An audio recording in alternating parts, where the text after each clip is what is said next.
Hello and welcome to Inside Edition, where we discuss national, regional and international issues in depth.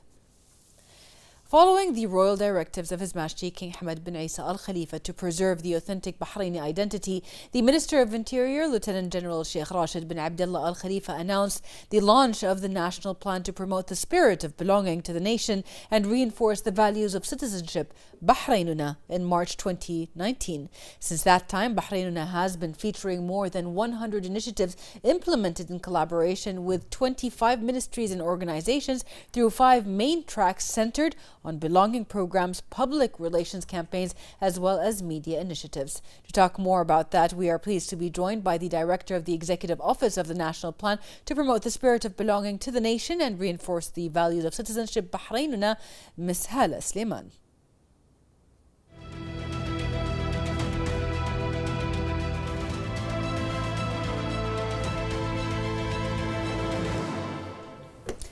Welcome back. Joining me here in the studio is the Director of the Executive Office of the National Plan to promote the spirit of belonging to the nation and reinforce the values of citizenship, بحريننا, Ms. Hala Sleiman. Thank you very much for being with us today. Ms. Hala, first up, when we listen or when we hear بحريننا, we know that it has to do with the entity of Bahrain, with being a part of Bahrain.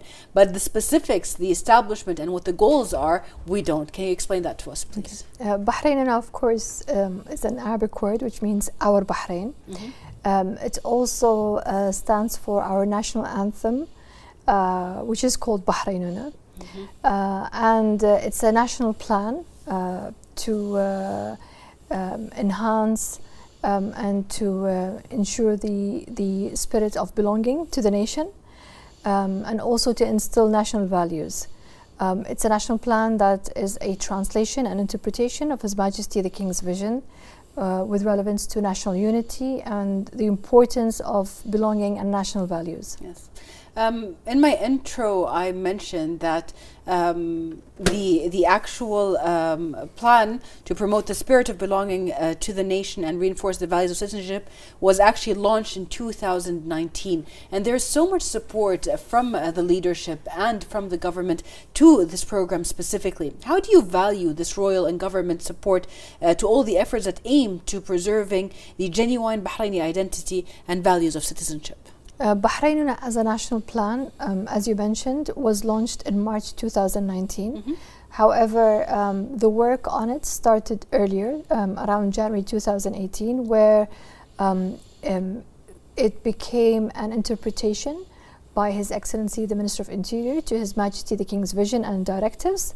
And a whole team was put together involving representatives from the academic field, from the media, from the different ministries, different segments and sectors of the community, where they discussed how do you really instill and enhance national belonging and national values. What are the Kingdom of Bahrain's national values? And there are personal values at a personal level, and also values and characteristics of a country. So a lot of effort has been put to put this national plan together, which is based on 5 pillars. The 5 pillars include 107 initiatives, and these pillars include belonging initiatives, public relations and media initiatives, curricular-based initiatives, and legislative initiatives. So all of these 5 pillars, under them come a number of initiatives that are developed and actioned by different stakeholders. All right. What can you tell us about the suggested and implemented initiatives of بحريننا? Up to date, the total number of initiatives are 107 initiatives, and about 85% of these initiatives have been actioned. And when I say they've been actioned, is because we've segmented them into 3 different areas. That is it developed? Okay. Has it been actually been implemented? Is it ongoing, or is it under development? All right. So all of them are being worked on, but because the initiatives vary from 6 months to 4 years, so some are still in the planning phase, and some are ongoing or are actual annual initiatives. Right. During our, we're talking about Bahrainina and looking at who would be the best people to make use of the Bahrainina programs and implementations. We really see that mostly it would be the children, the youth of Bahrain, who would considerably take a lot of benefits from the programs themselves. So how important is it to consider the youth of Bahrain as the target audience, if not the most vital one of them? I think it's important to emphasize that Bahrainina's initiatives were developed by Bahrainis for Bahrainis. And also when a kingdom by its citizens continues to have that sense of security and stability from a social perspective, it also engulfs the residents and also the visitors to the country. And this is something that, you know, starting from the top, His Majesty the King, to every single individual that represents the government, that's having a sense of security, stability, social security is very important. Our population in the Kingdom of Bahrain is a young population. Demographically speaking, we represent, the Bahraini youth represent 54% of the population. And under that comes the segment of young students, whether in schools or in universities. And also young working professionals, and the focus is on the youth because they are the future of the country, and also they are the current and present pillars of developing the country. The programs revolve around them. The outcome of the plan as a plan is focusing on making sure that the youth have that sense of national belonging, sense of this is my country, I need to serve it, I need to contribute to my country because it impacts me as an individual, as a Bahraini, impacts my family, my community, and sort of the bigger picture, the Kingdom of Bahrain. So youth were targeted from day one, from the stages of research and until the current stage where we're entering our actually second 3-year phase of implementation. Right. In order to perform or to actually implement these initiatives, you need to have partners, and these partners are within the private and the public sectors, especially when it comes to youth and having certain ministries as part of the program. So tell us a bit about where are these programs implemented and the cooperations between Bahrainina and the various public and private institutions. I think from a governance perspective, it's important to clarify that the national plan, which was launched by His Excellency the Minister of Interior, he's also the minister responsible for following up on the implementation and execution of the national plan. Right. With that ministerial committee is a number of ministers and ministries, which includes the Ministry of Education, because they have the biggest number of youth, the Ministry of Youth, Ministry of Labor and Social Development, the Ministry of Justice and Islamic Affairs, the Ministry of Health. So they're all ministries that are pretty much responsible for the youth and citizens' interests. Under that comes the executive committee, which sort of follows up on a regular day-to-day basis, and the executive office. But it's not, you know, if we were to say, you know, are we the ones who are doing the work? It's actually the result of what we call community partnership. We have 27 ministries contributing to the success of the national plan. They are ministries, semi-government agencies, and also these ministries have that sort of viral or domino effect because they have to work with other partners to make these initiatives successful. So we do have a huge number of organizations and partners working on them, but from an accountability perspective, from a documentation perspective, it's in the range of 27 entities. Right, so that's a huge number by itself. When we look at these initiatives and having them implemented, the world is ever changing. I mean, we've all felt that with the pandemic that hit and how everything got expedited or digitalized or everything changed in a minute. So even programs like this and initiatives like that have to be changed from time to time. How do you reassess these initiatives and how do you change them to basically fit more into the times or in what's needed in these days? I think the pandemic is a blessing, and I think it's an opportunity for us to evolve and continue to challenge ourselves. Yeah. So the first 3 years of the national plan, there were actually 107 initiatives, and the focus was to implement them. And we've managed to implement about 85% of these initiatives. The others are work in progress. But the pandemic and post-pandemic era has actually helped us in what do we really need to focus on. So we thought of what is called the digital citizen. We thought of the youth in the new era. So if we look at our own households, everybody has a mobile in their hand or working on some kind of a digital platform. So a number of the initiatives have been taken forward and further enhanced and developed. So they actually are accessible via digital platforms. Hence, we will ensure let's call it a full reach out to the target audience. But not only a reach out, I can also assess and measure through sort of a digital audit or through the number of clicks or through the engagement that yes, people, participated in the specific initiative. So this is one route that was taken, and we have a number of online platforms. The Experts Bahrain platform, which looks at promoting and registering Bahrainis with expertise and knowledge. There is the Youth and Volunteering Program. There's a volunteers program which was developed and initiated during the COVID-19 health pandemic. Yes. And that platform in itself is a success story because it showcased and reflected Bahrainis' love to their country. Yeah. In less than 7 days, more than 35,000 people registered on the platform. That says it, and I can document it because I know that I have 35,000 people who registered. Yes. Not only is it a success by registration, but by the actual speed, by the actual fact that this number registered within less than a week. And what's even more important is data was extracted and these volunteers were taken to play a role during the health pandemic. Right. So this is one example of project where you could see it from pre to post, and you can actually assess every phase of it. Absolutely. And the second route which we're taking is we've done a number of studies with the Darasat, which is our research center in Bahrain, also with the University of Bahrain, with the Bahrain Institute for Public Administration.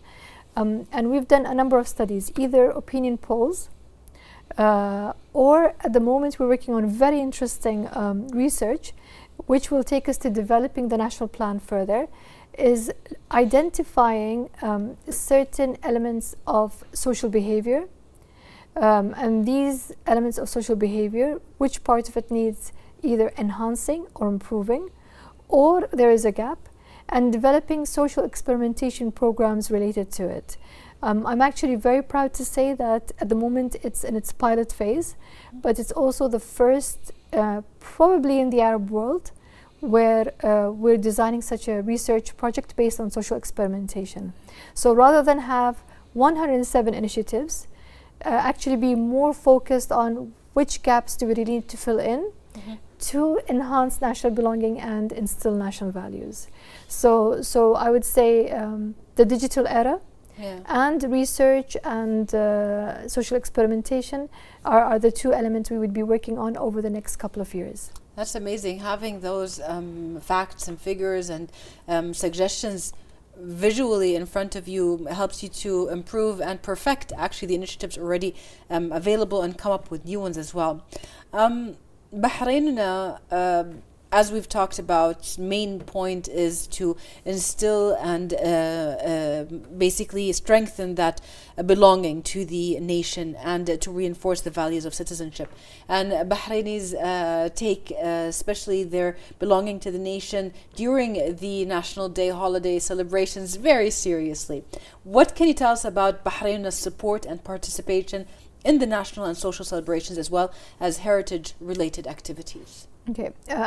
Again, the Bحريننا as a national plan currently functions as an executive office under the Ministry of Interior. And the focus, again, and I feel it's very important to emphasize it, is actually social security. So looking at it, how do I emphasize a feeling? So it's if you instill national values, you're ensuring that there is security and stability in the long term, because I instill the right values, instill the correct behavior, direct, coach, mentor through these kind of initiatives. One important segment of the national plan is making the Bahraini citizen, the new generation, relate to their history, to their heritage, and what the Kingdom of Bahrain represents or represented over the years. So we work closely with the Ministry of Tourism and the Bahrain Tourism and Exhibitions Authority, Bahrain Antiquities and Culture Authority, the Ministry of Education, and the Ministry of Youth. And each of these ministries or organizations have a number of national festivities. So for example, annually the Ministry of Education has Al-Bahrain Awalan, which means Bahrain comes first. And what they do is they try to instill in the students the feeling and sense of belonging and feeling happy that we're celebrating December, we're celebrating our kingdom, we're celebrating our leadership through a number of activities and traditional and heritage-based dances. Recently, with the Ministry of Tourism, we did a number of parades, and one interesting parade which was considered the launch event was done at the Bahrain Fort in Karbabad. So if you look at the elements of the activity, we chose a historical location and actually a UNESCO heritage site. So it really relates to Bahrain's history, relates to Bahrain's identity. We brought in the police parade, which they're not only the music band, but the music band, the camels, the horses, some artillery. So there was a nice display of the different units that come under this, with entertaining national music. And then the best part of it is also the element of being by the beach, which represents Bahrain as well, and the people. So we had people coming in, attending the parades, coming in from the villages surrounding the area. We had done a public announcement, so people came in to attend. And when you look at people using their cameras and engaging and talking and learning, the small children, these kind of activities are sort of subliminal messaging. So you're instilling your love to your country and understanding your heritage and understanding your history through an activation which is music-based or culture-based. I personally, until this day, every time I attend such events, whether it's organized by Bحريننا or by other entities in the Kingdom of Bahrain, I personally enjoy it. I relate to it. You're brought up with these kind of symbolism.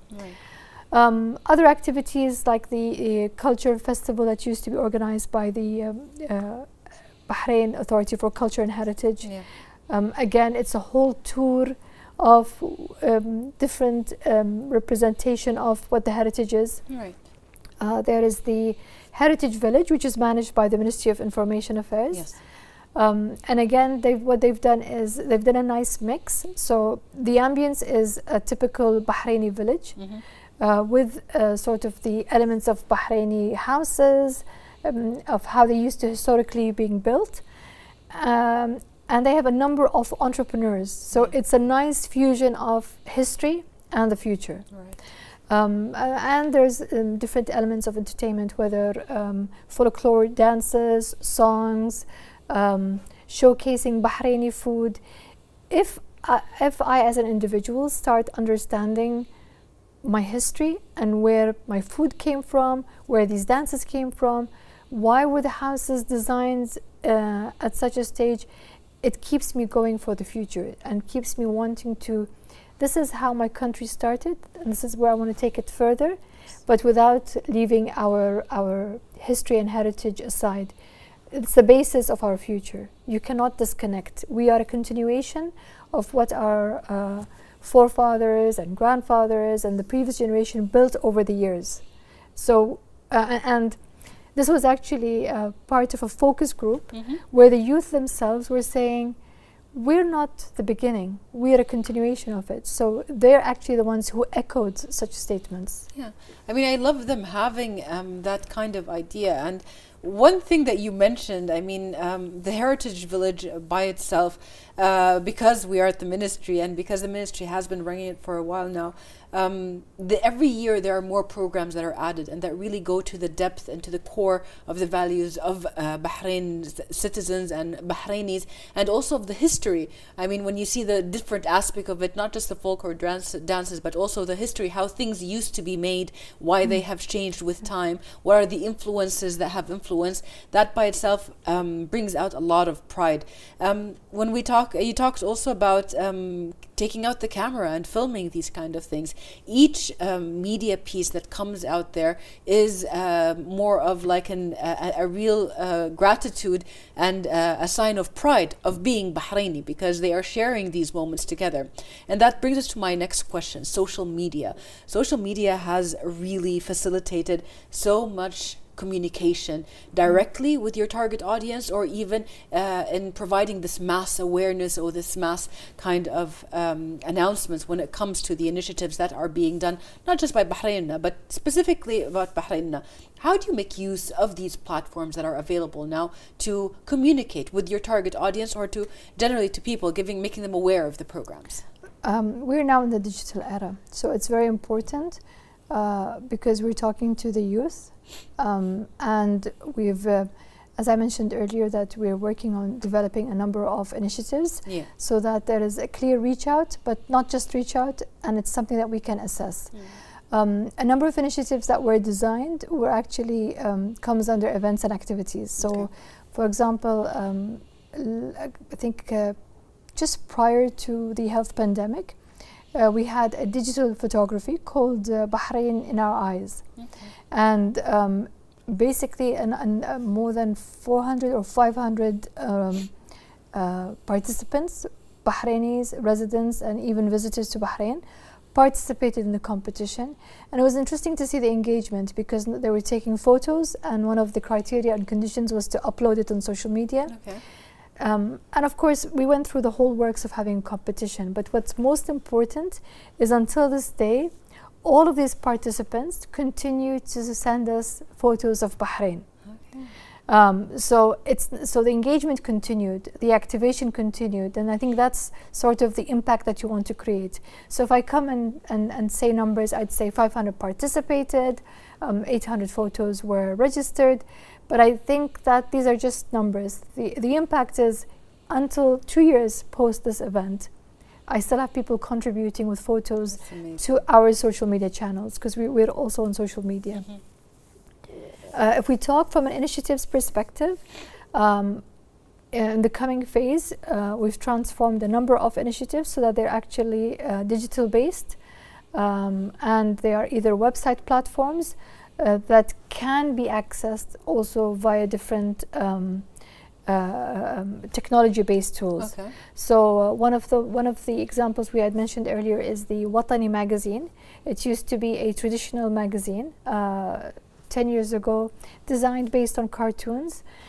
It was developed by the Ministry of Interior as one of the stakeholders of Bحريننا. They developed it during the pandemic and converted it into a PDF publication and into an app-based publication, but also on PDF. Fine, it served the short-term purpose, but at the moment we're working with a whole number of stakeholders, so Bahrain Executive Office, Ministry of Education, Ministry of Youth, and a number of other stakeholders, to transform it into a full-fledged digital platform targeting children starting from the age of grade 1 and until university. But not only is it based on animation and 2D and 3D models, not only is it based on videos, it's been designed so students can engage, they are assessed, parents can supervise, teachers and schools can supervise, and at the end of each assessment you get a badge which represents one of the 18 national values, and if you've finalized all the 18 stages, you get a golden award, sort of the golden Bahraini badge. So there's an element of education, engagement, interaction, reward, and that feeling of achievement. And so you start embedding these sort of feelings Right. Because they're not tangible. Yeah. But when you add all of these elements together and then you assess it in the end, you can actually measure them through KPIs or numbers, and at the same time see the change happen. Yeah. Actually, that would have been my next questions. I mean, you told us how you assess your success, but how do you value this constant success of بحريننا, and what are these achievements in facts and figures? Okay. When people always ask me the question about, is your program successful? I think the word success has different interpretations for it. I don't like calling it successful if I'm going to talk about numbers. I can say that I've achieved 85% of the initiatives. 15% are work in progress, but then that's a number. Did we create the change? Have we really created an impact? Were we able to change social behavior? And I think that's very difficult to assess at the moment, because if I speak on a corporate culture level, it takes 7 years to create change. So imagine on a national level. And we're not trying to change as such. We're trying to look at which areas to enhance, or which gaps that need to be filled, which serve the objectives of emphasizing belonging and instilling national values.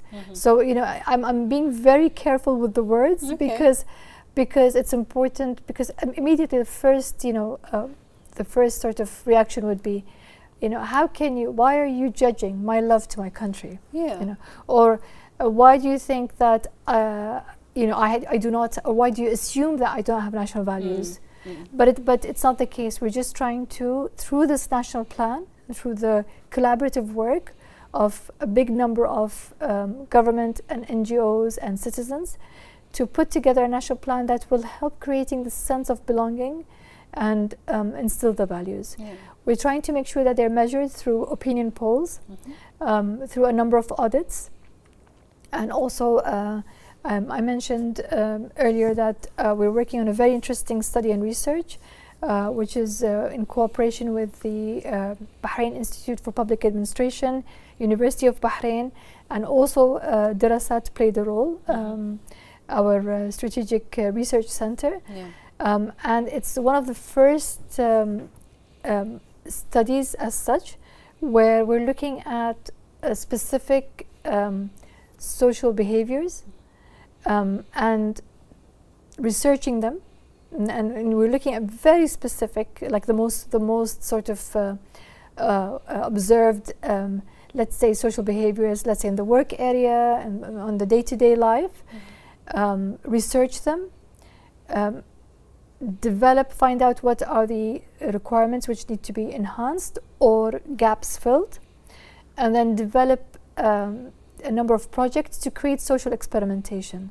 So we are implementing initiatives, but in parallel we're doing a number of research studies and social experimentation to make sure that the national plan is actually doing what it needs to be doing, and it's delivering its objectives. And it's not an easy project, not because of difficulty. You're measuring people's feelings, you're measuring sentiments, you're measuring if I can say it, if it's a correct term, people's love to their country. But we're trying to make sure that they relate to tangible. So we're measuring non-tangible elements. Measuring the qualitative, not the quantitative. Exactly, through tangible initiatives. Yes. Well, I mean, before we go to our last question for today, hearing you talk about all of these initiatives and everything that has performed, these are really the facts and figures by themselves. I mean, how many initiatives are out there? How many of them have been successful? How some of them are still ongoing, although the initiatives have ended, such as the program. So these by itself are really a huge measure of success. And we want to see what's coming up next. So what can you tell us about Bahrain's upcoming projects and events?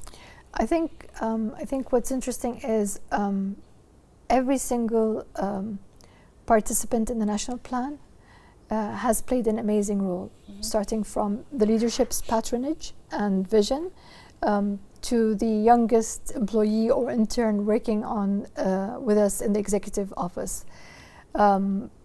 And what we've been working together on doing is working in collaboration and working in reality as what we call Team Bahrain.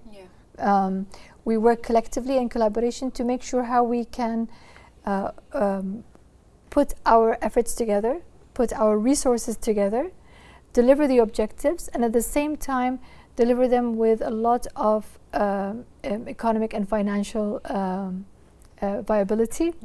So let's say a good example, the National Day festivities, the efforts of 3 or 4 ministries came together under the umbrella of أعياد الوطن, which is the nation's national festivities, and every single entity contributed to it. So you can see us rushing to work together, and that in itself is an element of success. So further collaboration over the next few years, further focus on the digital platforms, so that we have a bigger reach out and easier to assess. And also more studies and more focused initiatives. And we also, the Bahraini office is open to ideas. So we do have a website, which is www.بحريننا.com. We do have an email, which is info@بحريننا.com. And these emails and websites is open and accessible for any even suggestions from the community. We are open to feedback. It's a dynamic national plan. So we're extremely open for expertise or for contributions from the citizens, which we have also worked with them and developed a number of initiatives. The private sector has played an amazing role. I don't know if I'm allowed to mention names, but I think it's only fair. So one good example is companies like Alba, Betelco, Viva, Gulf Finance House, the properties division, Zain, and much more have either worked with us and given us support in kind, or worked with us strategically. So Gulf Finance House this year and the last 2 years have had a nice national flags field, about 1,500. Again, it was a photo opportunity, but it just going through the flags and seeing, your national flag waving, people running and taking photos with it, families taking initiative and dressing their children in national dress to take photos with it. So if you look at it, it's probably a very simple activation, but again, it's the impact it creates. Yes, of course. So all of this cooperation with these organizations have also made us more and more successful. It's amazing, and we really look forward to all of the other programs and upcoming events that you have or are planning. Thank you very much for being with us and for answering our questions. Thank you. Thank you. And we'd also like to thank you, dear viewers, for watching us, and we'll see you next week in another episode of Inside Edition.